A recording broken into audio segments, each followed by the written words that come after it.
In 1838, an English explorer, hacking his way through dense Indian jungle, discovered these beautiful temples. But as he got closer, he was appalled by what he found. He had discovered the lost, erotic temples of India, temples which even today are shrouded in secrecy.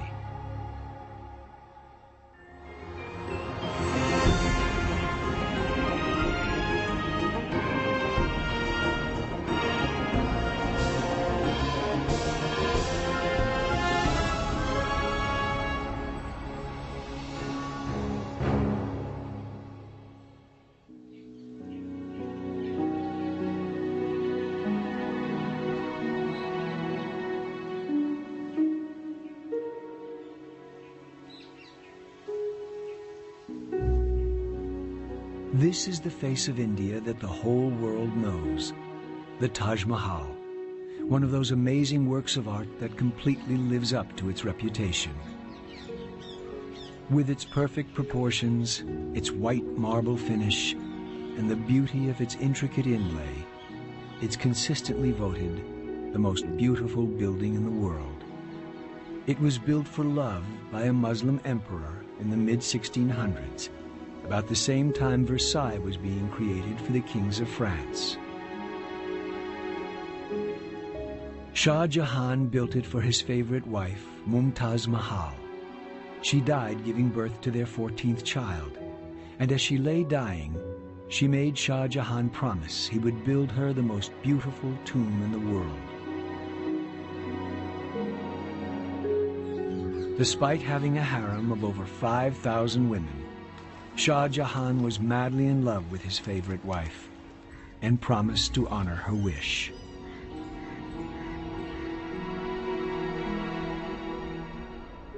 The emperor collected gems, so his craftsmen carved gemstones into flowers and shapes, carefully slicing thin sections of jade, lapis, amber, jasper, and amethyst, and then inlaying them into the white marble.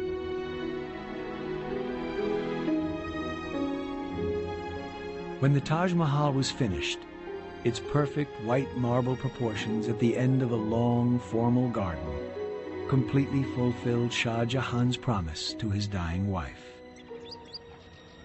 When people think of India, they think of the Taj Mahal.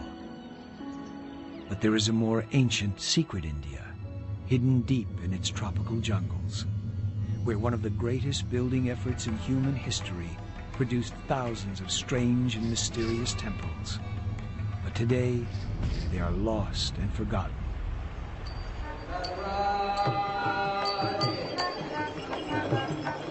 This is India's deep south, the heartland of traditional Indian faith and culture, a land of dazzling emerald green rice fields and immense palm forests, where every few miles a temple soars above the surrounding countryside.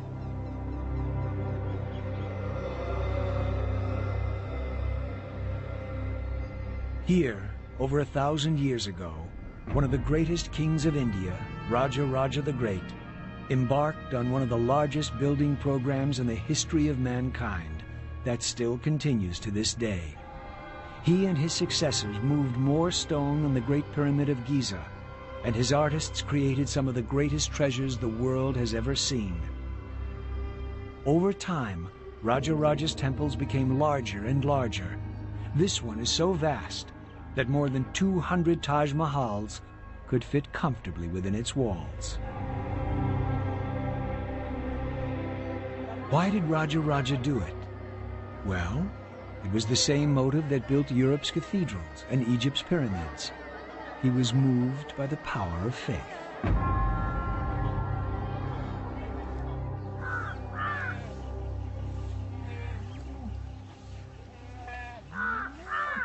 This is a land with almost as many gods as people. Every day at dawn, 16-year-old Kala, the eldest daughter of this family, performs the same ritual. As the sun rises, she draws intricate designs with colored rice flour outside her front door to bring good luck.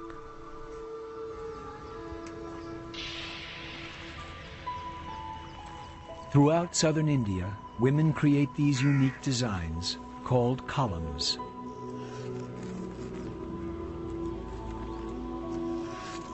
A column is not meant to be permanent, though, and the colored rice flour is dispersed throughout the day, only to be renewed the following morning. The rice flour goes to feed the ants and insects.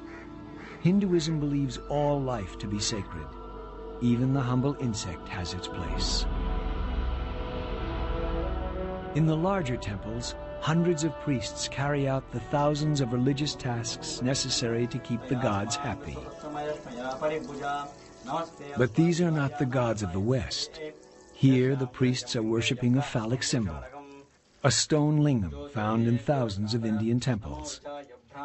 The West has never understood this erotic side of the Hindu religion, with its lingams, naked sculptures, and many-faced gods.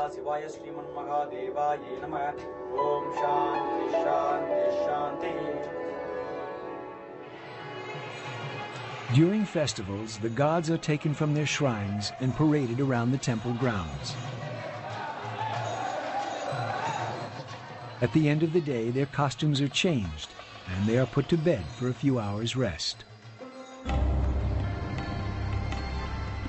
Indians believe that if these rituals are performed correctly, the gods will favor the villagers, cure their ills, protect their harvests, and bless their lives. For any religion to flourish, it helps to have friends in high places. But for Hinduism, with its vast temples and thousands of priests, it is absolutely essential. So India was lucky to have in Raja Raja the greatest patron of arts in all its long history.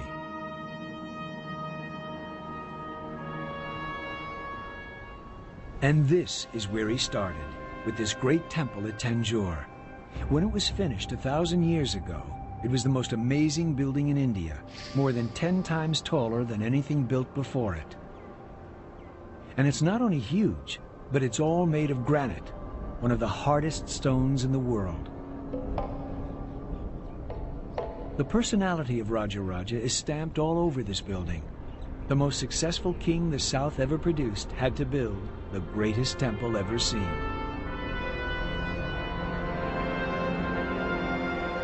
The inner shrine under the large tower contains a large phallus, a lingam, 12 feet in height and 5 feet in diameter.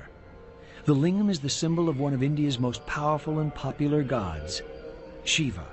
Every day, priests wash and dress the lingam, pouring milk and other sacred potions over the stone. The lingam stood for the power and fertility of the king. So Raja Raja, as one of India's most powerful kings, created one of India's largest lingams. Until recently, we had no idea what the great king looked like. But then archaeologists made a sensational discovery. They found a narrow passageway running around the central shrine that had been sealed up and forgotten hundreds of years ago. When the excavators peered in, they found its walls covered with unique paintings from the time of Raja Raja the Great.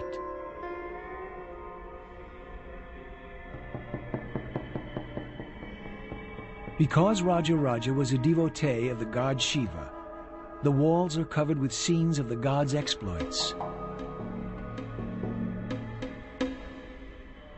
But there are also wonderful painted scenes of dancing girls with beautiful eyes. But best of all, they found the only existing portrait of Raja Raja the Great, with his bearded guru. As a follower of Shiva, Raja Raja's hair is piled up in dreadlocks, making him look like a Jamaican Rastafarian. He is standing behind and gazing respectfully at his guru, as well he might, for it was his spiritual advisor who was the force behind Raja Raja's insatiable appetite for building. And to build on this scale, you needed money, and the easiest way to gain wealth in ancient India, as in most places, was to grab it from your weaker neighbors. Helping Raja Raja was India's unique war machine, the elephant.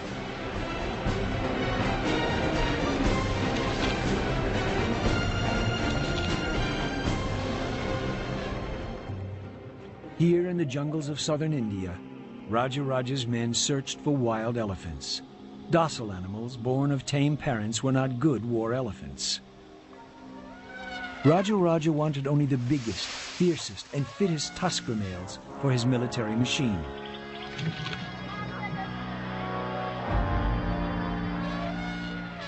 A stockade was constructed by up to 1,000 elephant trainers, or mahouts. They would then drive the herd into a funnel that led into the stockade. Once the elephants were inside, the door was shut and the training process began.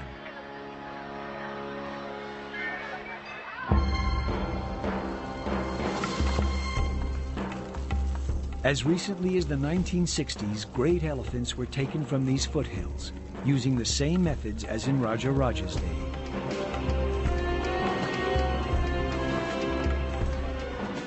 They picked the strongest bulls to be trained for the battlefield. The rest would become working elephants, used for Raja's construction projects.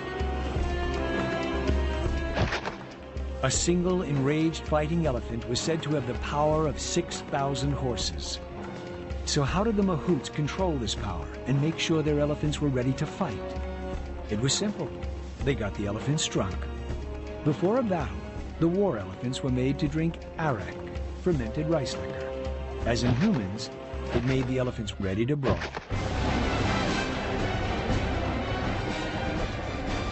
They could literally slice their way through the opposition with razor-sharp blades attached to their trunks.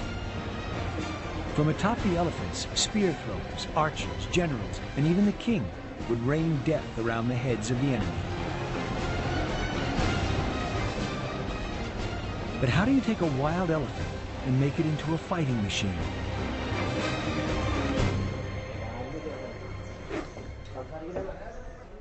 By the skills of the mahouts, the legendary elephant trainers of India. Mahouts have a very close relationship with the elephants they train and have a deep understanding of the animal's nature. As young boys, mahouts begin to learn the ancient traditions and secrets that will enable them to communicate with elephants by using gentle pressure of their feet and by the sound of their voice.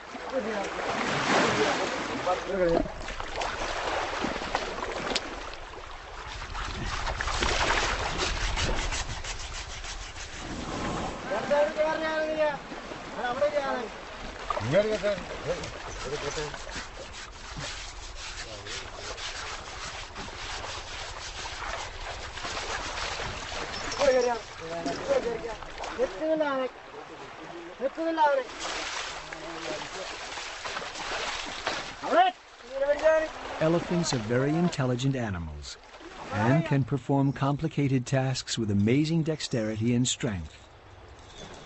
Raja wanted every elephant he could get his hands on. He was one of the most ambitious kings the world has ever seen.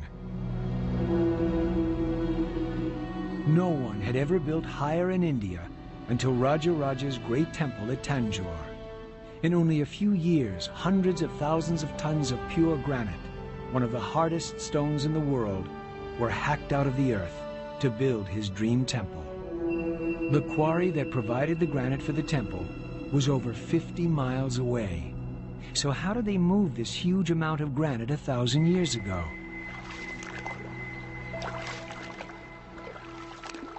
They used these ancient boats whose design has not changed over the centuries. From Bronze Age Ireland to modern Tibet, the coracle is mankind's favorite boat.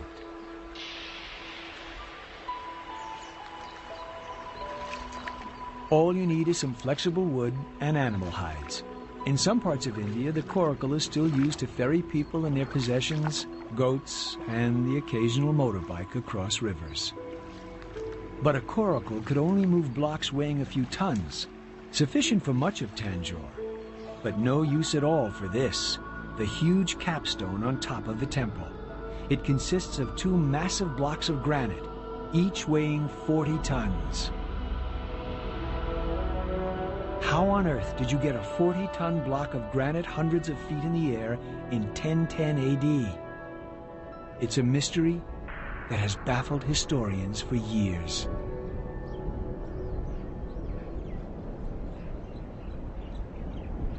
The exotic lost temples of India are as full of mystery today as they were when Western explorers first stumbled onto them over a century ago.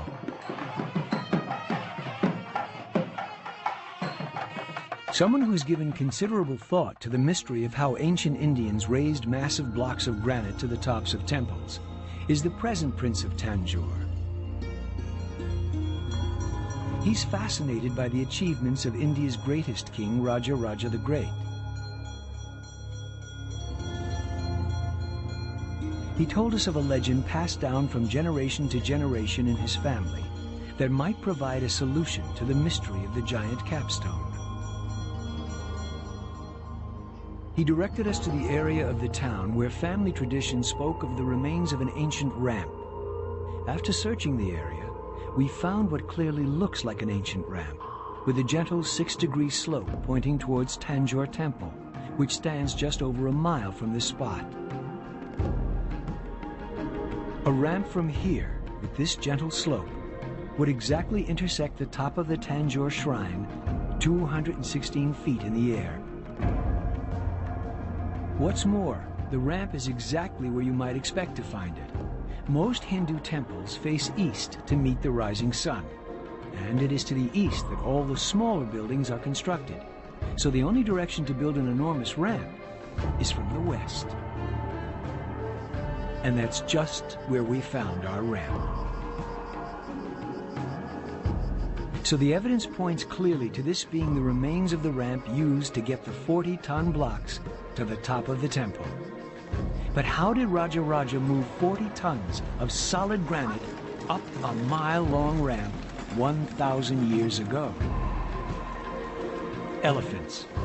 After all, he had tens of thousands of them in his army. But no one has used elephants to move blocks of this size in living memory. So we decided to try an experiment. We ordered a block of granite to be delivered to a slope identical to the ramp we had discovered at Tanjore.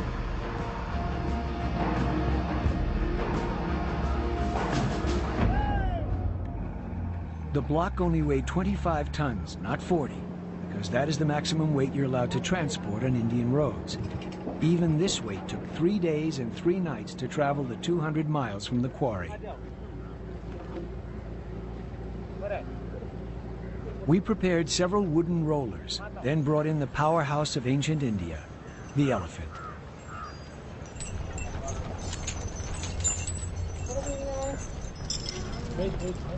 The elephants moved into position to both push and pull the block.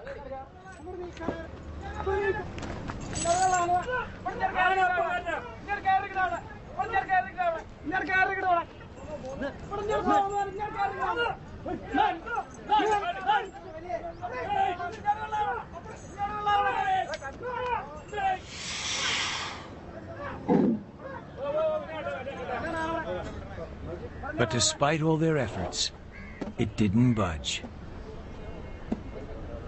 It looked as if we had failed.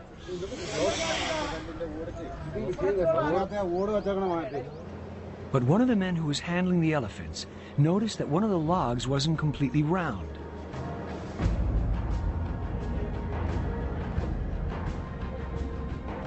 That log was removed, and the elephants tried again.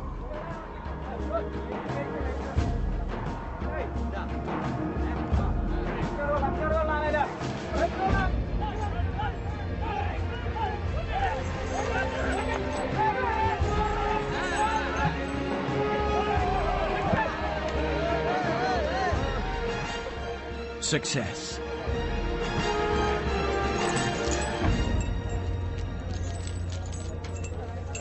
Not only did the elephants move the block, they picked up the rollers and put them in place for the next push.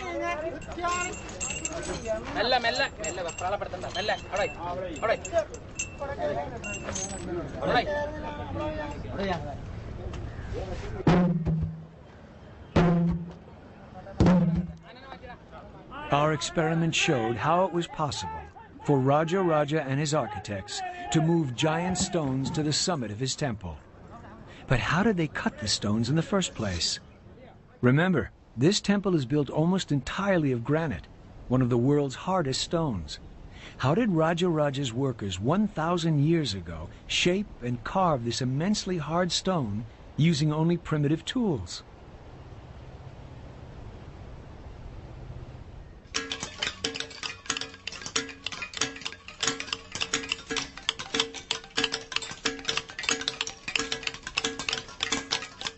The main business of this resort town just south of Madras is sculpting granite. This statue of Hanuman, the monkey god, will take a sculptor and his team of 10 men more than 6 months to complete. These sculptors have the benefit of steel tools.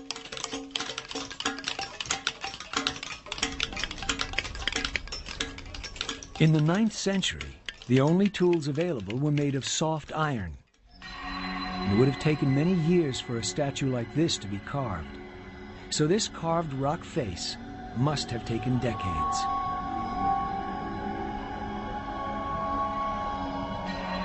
Known locally as Arjuna's penance, this granite carving tells a universal story.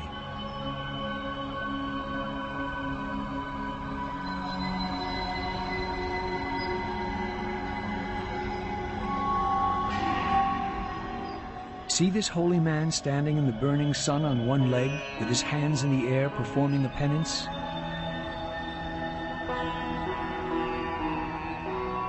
The artists clearly had a sense of humor, though. At the bottom of the wall is a little cat, holding the same difficult pose. Some mice, impressed by his piety, have come to worship him as a saint. One even has his paws clasped in prayer. Every Indian knows what happens next. The cat eats the mice. The sculptor is warning of the dangers of false prophets.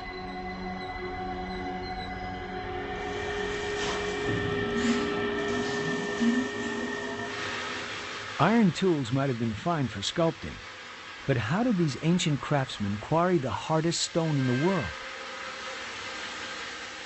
Today, even a diamond-tipped circular saw and countless gallons of water will take hours to cut through this block of granite. Looking around, you can see clues to how this would have been done 1,000 years ago. Once he had decided which segment of stone he wanted to quarry, the stonemason used a small iron chisel to hollow out rows of little pockets in the granite. Then he hammered wooden blocks firmly into the holes and poured water over them. The wood would then slowly swell until the granite split. That's how Raja quarried stone for his temples.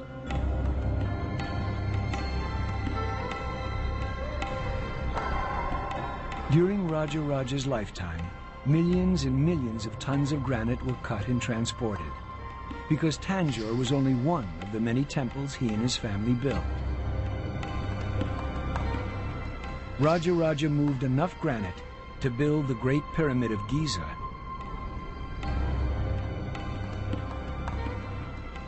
What was the driving force behind this building frenzy? Religion. You see, as a king, Raja was in a terrible bind. On the one hand, his religion told him not to kill, but on the other, as a successful king, he was supposed to make war on his neighbors. And so he was responsible for the death of hundreds of thousands of his enemies.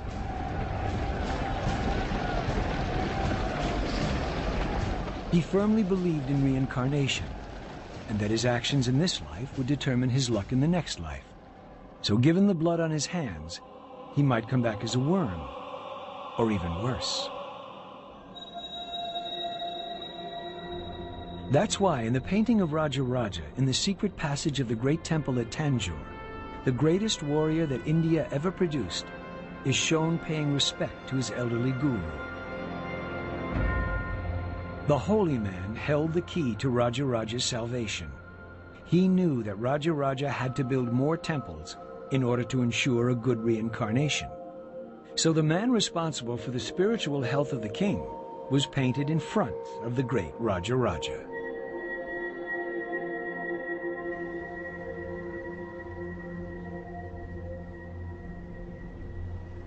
Even for a king as rich as Raja the Great, building a new temple was an expensive operation. It wasn't just the building, it was the upkeep. An Indian temple employs thousands of people.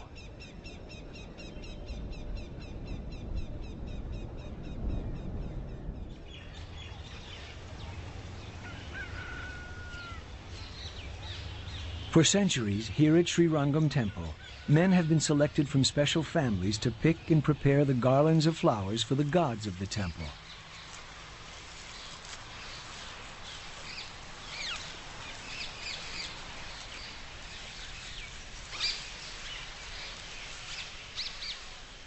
"58-year-old Ramanuja can never marry and must maintain a vow of silence as he prepares garlands for the gods.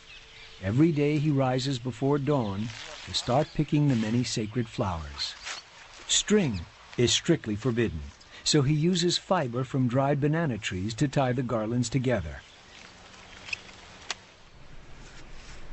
Up to 40 garlands a day for 20 gods and saints are produced in this little room, which no one except Ramanuja and the other garland makers can enter.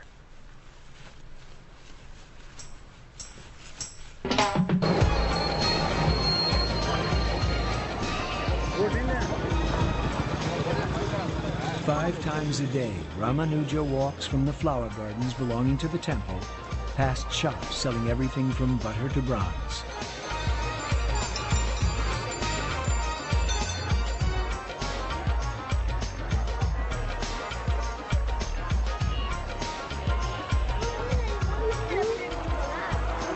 It's a huge, bustling city of 50,000 people, and all of them depend on the temple for their livelihood. Ramanuja is part of a team of several hundred people who maintain the temple and its rituals. And in Rajaraja's day, the king paid for the whole thing.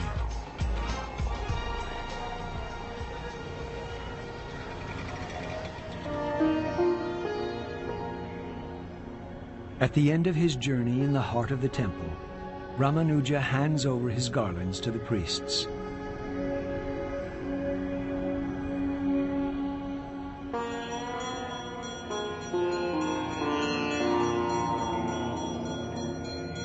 So that the many gods of India can be properly cared for. In his lifetime, Rajaraja's great temple at Tanjore was a hive of activity. A temple this big needs hundreds of people to run it.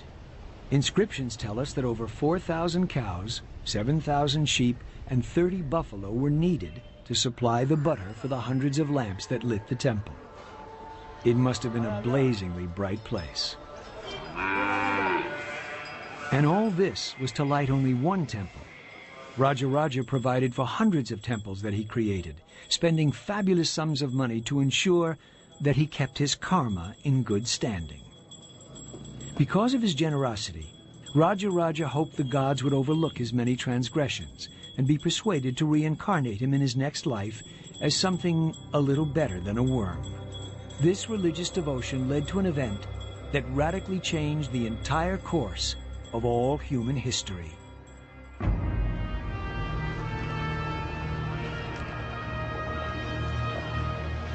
One of the best-kept secrets of the lost temples of India is that Indian kings like Rajaraja were as important to world civilization as the ancient Greeks. Indian traders rode the monsoon winds to Southeast Asia and beyond, bringing their gods, art, and architecture.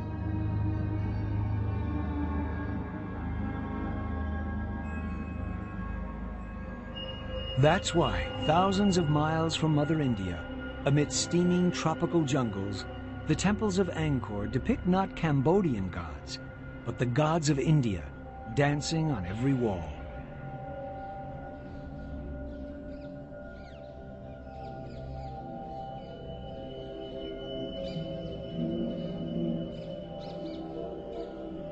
Not only did the traders bring new religions to distant parts of Asia, they also carried with them some of the greatest art ever created, the incomparable religious art of India.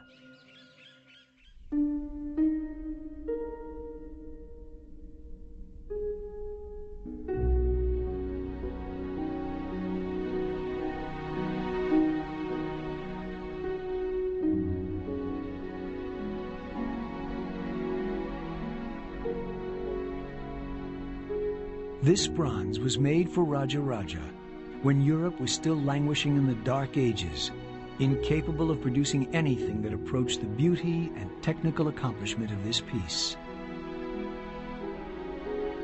It is the lord of the dance, Shiva, as Nataraja, simultaneously crushing the dwarf of ignorance underfoot, beating the drum of creation, unleashing the fires of destruction, and finally raising one hand in assurance, telling us to fear not.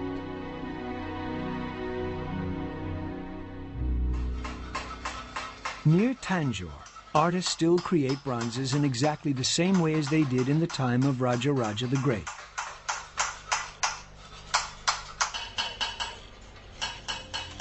Ramalingam, a 7th-generation master bronze caster, prepares the wax figure for the first stage of this age-old process.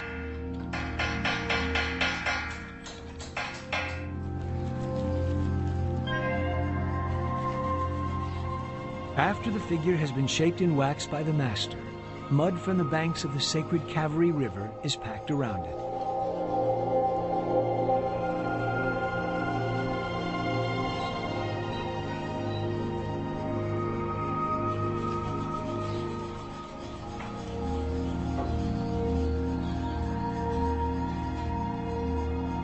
The mud cast is left to dry, then slowly heated until the wax melts completely. The hollow mold is now tough enough for the mixture of precious metals that will make up the image of the god. Copper, brass, tin, gold, and silver are melted together at temperatures reaching over 1,000 degrees centigrade and then poured into the mold and left to cool.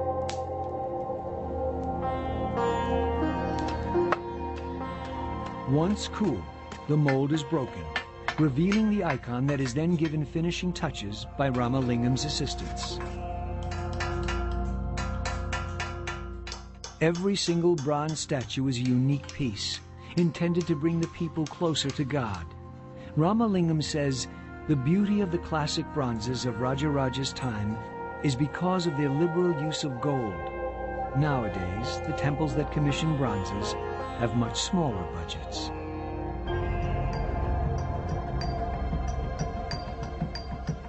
Shiva, as Nataraja, caught in a snapshot pose, dances the world into existence. The abandoned whirling of Shiva as he conquers the 3 demons was one of Raja Raja's favorite images.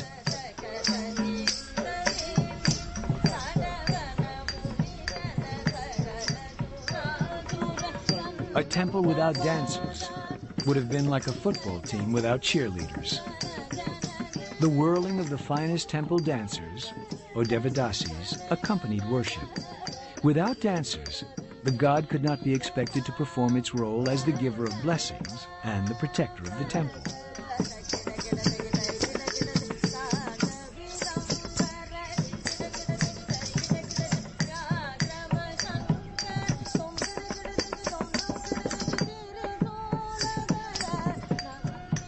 A Devadasi, or servant of God, in the days of Raja Raja, was a member of a cultural elite. These beautiful women could dance, sing, act, compose poetry, and paint. In his many temples, Raja Raja supported tens of thousands of these brilliant women. But no golden age lasts forever. A new threat from the north, invading Muslim armies, brought an end to his dynasty.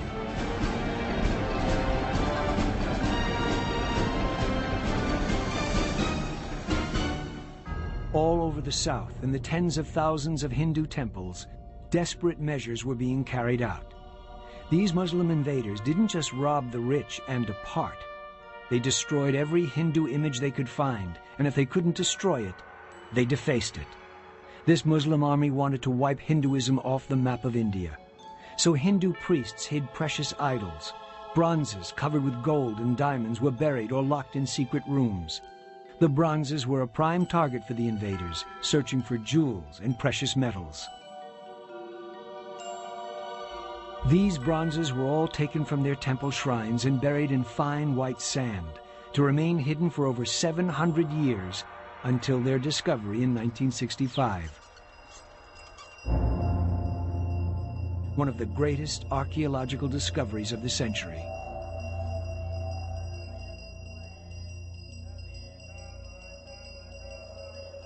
This room, hidden in the recesses of one of Tanjore's smaller and more obscure temples, was full of stone idols collected from other temples and stored here. The room was then sealed and forgotten.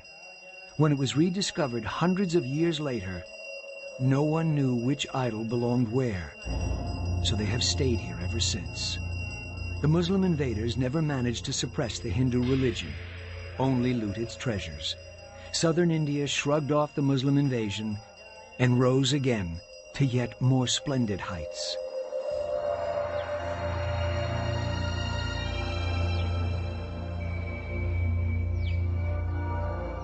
The heartland of southern India, with its sun-baked red earth and huge piles of granite boulders that look like they have been arranged by playful giants, could be mistaken for the surface of Mars. But amazingly, a great Indian city once flourished here, and its inhabitants looked back to the golden age of Raja and built a celestial city beyond anything even Raja had imagined. Centuries after Raja's temples had been swallowed by the jungle, a new mysterious holy city rose on a barren plain in southern India called Vijayanagara, the City of Victory. It was founded in 1350, and within 30 years, the city was larger than any other on earth, with a population 50 times greater than medieval London or Paris.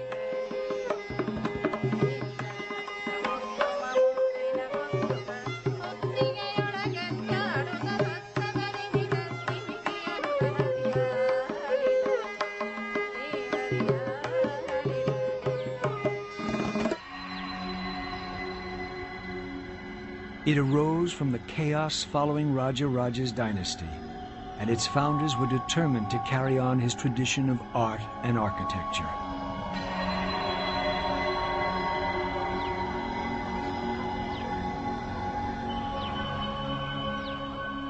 The carved granite murals created for their court show us the lifestyle of the rich and famous.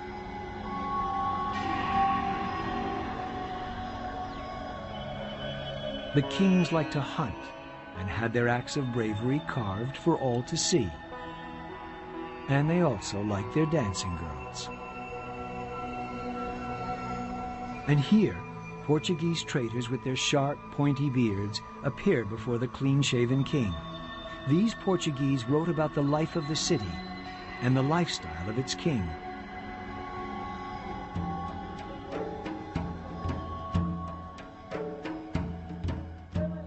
The king allowed the Portuguese traders to witness his morning routine. Every day he would drink a pint of oil and rub some more oil into his skin. Wearing only a loincloth, he would exercise with his sword and wrestle for a time with his favorite opponent.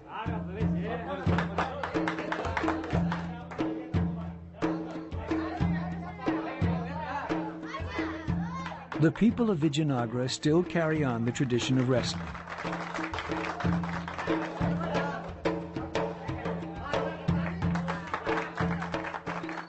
Though in the modern version, the idea is to hold your opponent up in the air for more than 3 seconds to secure a victory.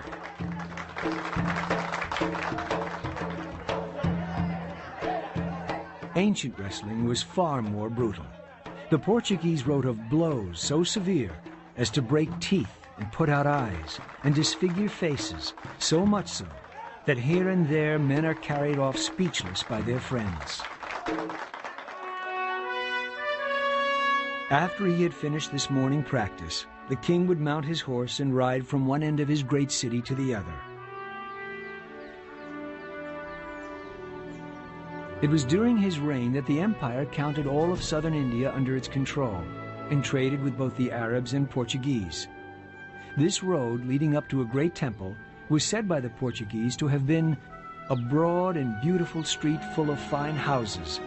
The houses belonged to merchants, and there you will find all sorts of rubies and diamonds and emeralds and pearls. Every evening, there is a fair where they sell horses, citrons, limes, oranges, and grapes. You have all this in a street, which leads to the palace.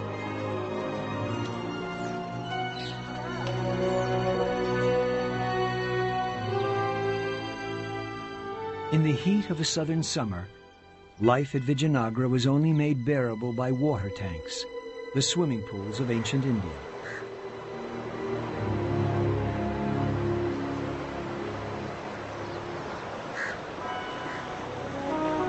From the queens of the great courts to the peasant women in the fields, the women of southern India practice ritual bathing every day.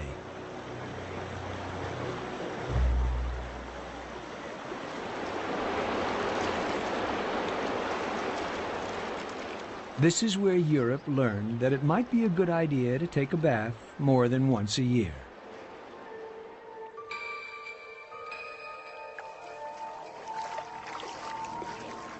Noblemen and women, queens and their serving girls bathe within the palace walls in water brought from the river by an ingenious aqueduct system.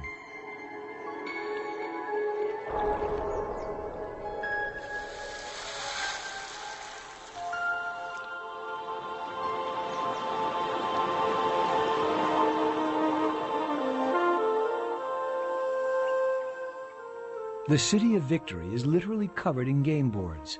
Carved everywhere on boulders, the floors of temples and palaces, are dozens of games. So it's not surprising that chess was invented in India.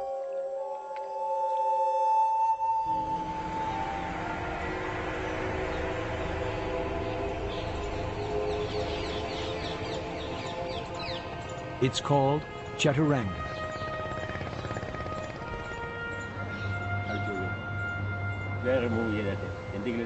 This is the game that the kings of Vijayanagara played to sharpen up their battlefield skills. Check. The elephant piece was the castle of today's game, and the most powerful piece. It can move in all directions and even leap over weaker pieces.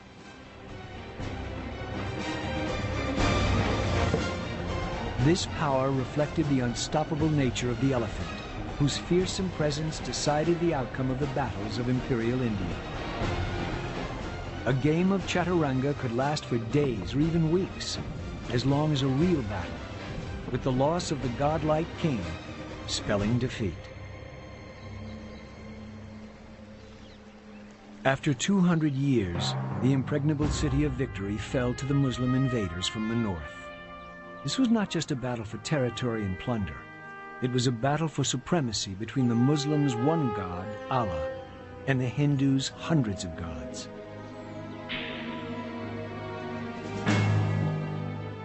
The Hindu general was beheaded on the battlefield, and the battle was over. His army stopped fighting, downed their weapons, and retreated when they saw their leader's head waved aloft on the end of a spear.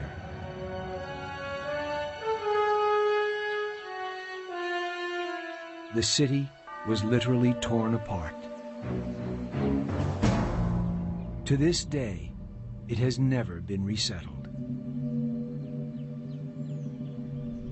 The city that was in its day described by a Portuguese trader as large as Rome and the best provided city in the world is now, like Pompeii, a ghost town frozen in time, lying empty and strange amidst the barren plateau, the last seat of imperial southern India, a city of ghosts.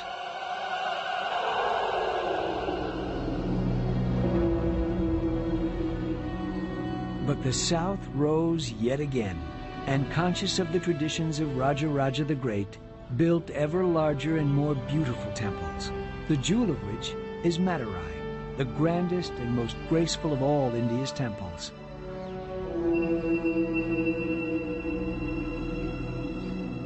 Yet for every 100 people who visit India, less than 10 journey south to gaze upon these incredible temples.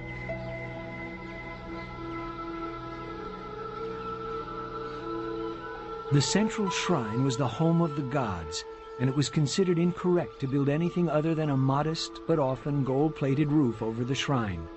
So since the central shrine couldn't be enlarged, the rest of the temple began to get bigger and bigger.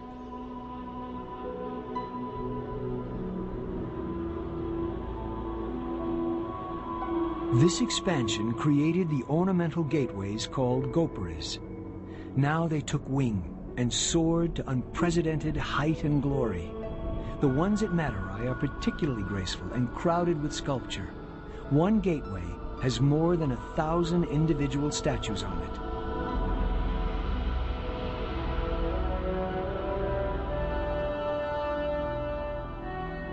Today, the temple authorities repaint them regularly and in their original vivid colors. The result is truly out of this world. Grand as Madurai is, it is far from the biggest.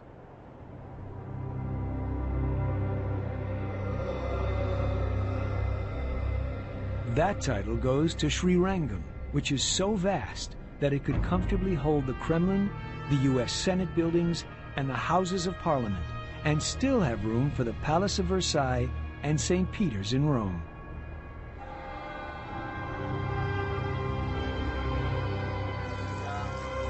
And in the temples, the ancient bronzes are still worshipped, the 1,000-year-old hymns still sung, an unbroken line of cultural continuity back to Raja Raja.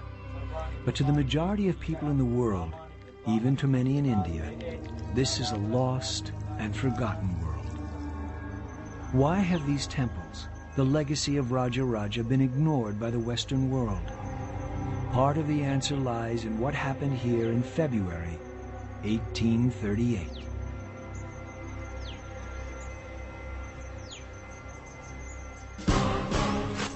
The lost temples of India were discovered in February 1838 by a British Army officer called Captain Burke. He was told of the wonders to be seen in a place called Khajuraho, deserted for hundreds of years and covered by a thick canopy of trees. The trouble started when he came close enough to see what was on the walls. I found the ruins most beautifully and exquisitely carved. But some of the sculptures were extremely indecent. The religion of the ancient Hindu could not have been very chaste. The temple walls are covered with scenes of group sex, aroused males and eager females. It is not exactly what the average Christian expects to find on the walls of a house of worship. In the Hindu religion, however, things were very different. One of the many goals in Hinduism was the pursuit of love, and they saw nothing wrong with portraying the pursuit of sexual love on their temple walls.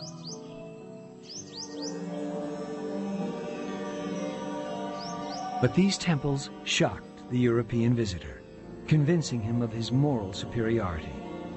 "Our religion is sublime and pure and beneficent," said William Wilberforce, the man who ended the slave trade within the British Empire. "Hindu religion is mean and licentious and cruel." The sensuous nature of Hinduism was too extreme for the Victorians. The erotic temple sculptures and the lascivious activities could not be mentioned in mixed company. It was the Victorian sense of propriety that caused the temples and art of southern India to be ignored by tourists and scholars.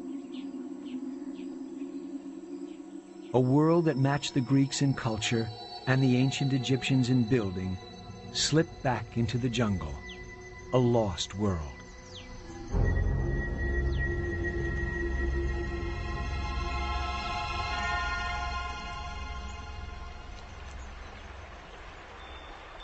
The Europeans in India may have found Hindu gods and temples strange and uncivilized, but they admired and felt comfortable with the architecture of India's Muslim overlords and their one god, Allah. No many-armed monstrous idols here, no highly erotic sculpture, no dark sanctuaries with half-naked priests worshipping phallic stones. Here was an architecture that appealed to the European mind, full of graceful Gothic arches in white marble, Here they found buildings that matched their idea of what the mysterious East should be like. So does the northern Indian monuments that most tourists visit. The Hindu South is still firmly off the travel plans of most visitors to India. Despite its contribution to Indian and world civilization, the legacy of Raja Raja the Great has been ignored.